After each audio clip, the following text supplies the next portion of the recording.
첫 번째는 지난 3월 5일에 있었던 일인데요. 신상을 털어 해당 구급 공무원을 악성민원에 시달리게 해 자살한 사건이 있었습니다. 신상을 퍼뜨린 사람은 고등학교 교사였는데요. 그로 인해 공무원은 생을 마감했고 교사는 고의가 아니었으며 이 일에 대해 미안한 마음을 갖고 살겠다라고 하였습니다. 두 번째는 26일에 있던 사건이었습니다. 직장을 다니다 늦은 나이에 구급 공무원 생활을 시작했는데 군청 직원들의 직장 내 괴롭힘에 시달려 구급 공무원이 생을 마감한 사건입니다. 하루에 몇 시간씩 도를 넘은 모욕과 조롱을 당했고 맨날 야근에 시달렸다는데요. 견디지 못한 A씨가 생을 마감한 안타까운 사건이었습니다. 세 번째는 만삭인 전처를 살해한 사건입니다. 40대 남성이 만삭인 전처와 남자친구를 흉기로 찔렀는데요. 남자친구는 살았지만 전처는 결국 생을 마감했고 아기는 제왕절개를 통해 무사히 태어났습니다. 많은 이들의 안타까움을 자아냈던 사건이 아닐까 싶습니다. 네 번째는 승강기에 목줄이 낀 반려견을 구출하려다 추락해 사망한 사건입니다.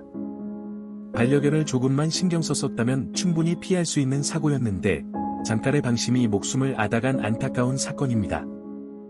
다섯 번째는 주차 후 밀리는 차량을 막다 깔려 숨진 사건입니다. 경사가 있는 곳에 주차를 했고 기어를 중립으로 해놓은 채 주차를 하다 차가 밀려 결국 깔리게 되었고 이로 인해 30대 남성은 결국 사망했습니다. 잠깐 방심하면 언제든 사고가 일어날 수 있다는 계기가 아닌가 싶습니다. 여섯 번째는 상습적으로 폭행 및 스토킹과 협박을 시전해 20대 여성이 오피스텔에서 추락한 사건입니다. 해당 사건은 여성과 남성이 서로 몸싸움을 하다 추락했다라고 주장하였는데요. 저런 말도 안 되는 짓을 한 가해자에게 형량을 세게 내려줬으면 좋겠네요. 일곱 번째 사건은 몸이 안 좋은 아내를 10년간 병간호하다 생활고 때문에 아내를 살해한 남편입니다. 남편은 직장에서도 해고를 당해 생활고에 시달리다 보니 정신적으로 너무 힘들었는데요. 부담감과 압박감을 이기지 못하여 아내를 살해한 안타까운 사건입니다. 여덟 번째 사건은 비닐하우스에서 화재가 발생해 남매가 참변을 당한 사건입니다. 비닐하우스에 살던 남매는 집을 구하지 못해 어쩔 수 없이 비닐하우스에서 지내고 있었는데요. 희생해서 조카들을 키워가며 고생했건만 이제 조금 괜찮아진다 싶더니 갑자기 이런 참변이 발생해서 정말 안타깝습니다. 아홉 번째 사건은 아파트 화단에 중학생이 숨진 채 발견된 사건입니다. 경찰은 학교 폭력을 염두에 두고 수사를 하고 있긴 하지만 얼마나 힘들고 외롭고 고독했으면 이런 극단적인 선택을 했는지 정말 안타까운 사건입니다. 열 번째 사건은 화성 오피스텔에서 모녀를 흉기로 찌른 사건입니다. 동기는 여자친구와 다툼 때문이었는데요. 딸을 눈앞에서 잃은 어머니는 얼마나 슬프고 괴로울까요? 저런 일이 두 번 다시 발생하지 않도록 판사가 형량을 높게 주어 피해자의 억울함을 조금이라도 풀어줬으면 좋겠습니다.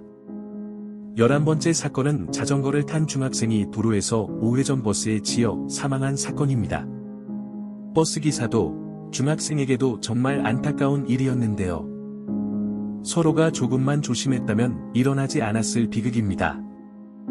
12번째 사건은 음주운전으로 길을 건너던 고등학생을 치고 달아난 사건입니다.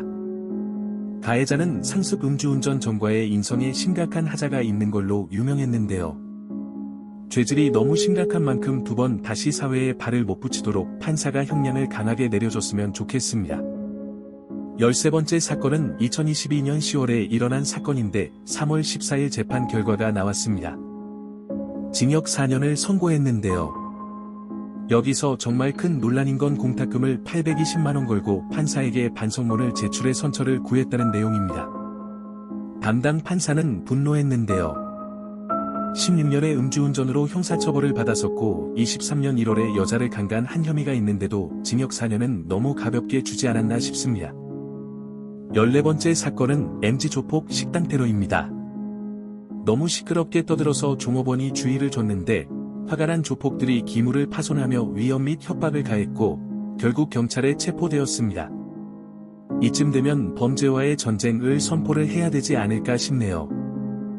15번째 사건은 불법 촬영을 한 남성을 여성이 신고를 했는데 흉기로 보복을 당한 사건입니다.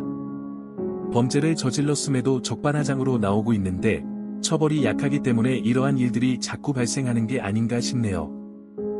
16번째 사건은 20대 남성이 80대 어르신을 구타를 한 사건입니다. 불법 주차 때문에 어르신이 훈계했지만 화가 난 20대 남성이 80대 어르신을 구타하며 자기가 피해자라고 주장했는데요.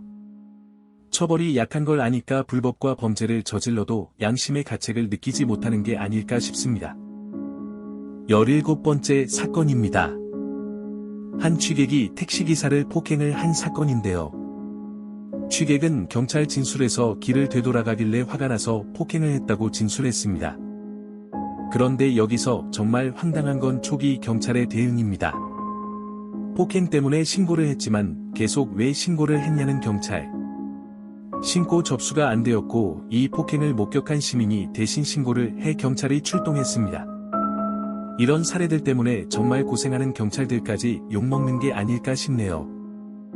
18번째 사건은 30대 남성이 여중생에게 폭언과 협박을 해서 검거가 된 사건입니다.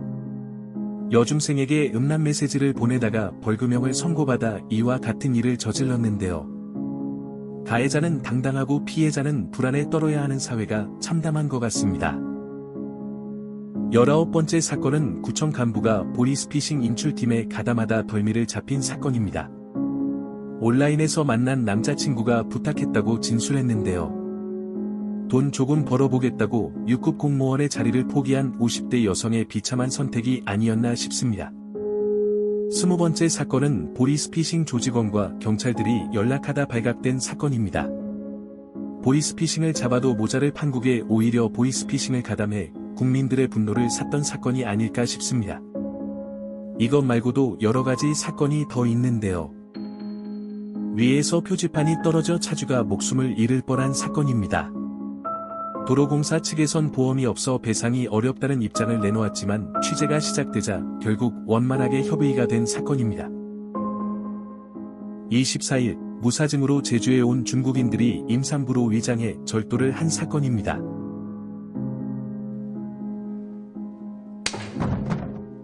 2024년 3월달에만 발생한 사건들입니다.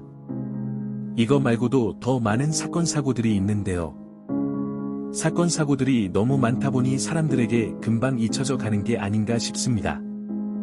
대한민국 법이 형량이나 처벌 면에서 너무 약하다 보니 이런 범죄들이 날이 갈수록 증가하고 있는데 형량이나 처벌이 강화되어 대한민국 범죄가 줄어들었으면 좋겠습니다.